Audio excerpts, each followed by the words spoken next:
stau să mă nec într-o sticlă de vin. Și vreau oricând să mă simt liber, să zbor, să știu că am trăit înainte să mor, prin lume să trec un pic mai ușor. Poate că totul e scris în stele, eu nu stau să citesc în ele. Vreau să simt că trăiesc pas cu pas. Lumea din jur știu că nu înțelege, nu vreau nici un destin să mă lege, să fiu un prizonier în viața mea.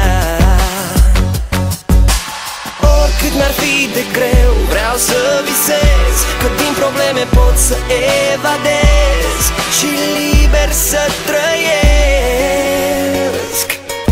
Eu n-am nevoie de bani, nici de mașini, nu vreau să mă plâng că viața e un chin, să stau să mă nec într-o sticlă de vin.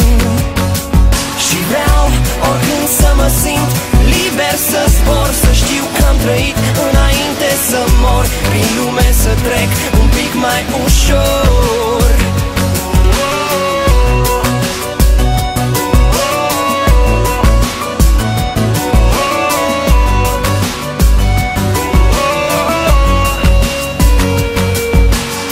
Oricât mi-ar fi de greu, vreau să visez, că din probleme pot să evadez și liber să trăiesc. Vreau să fiu. Eu n-am nevoie de bani, nici de mașini, nu vreau să mă plâng că viața e un chin, să stau să mă nec într-o sticlă de vin. Și vreau oricând să mă simt liber, să zbor, să știu că am trăit înainte să mor, prin lume să trec un pic mai ușor. Eu n-am nevoie de bani, nici de mașini, nu vreau să mă plâng că viața e un chin, să stau să mă nec într-o sticlă de vin.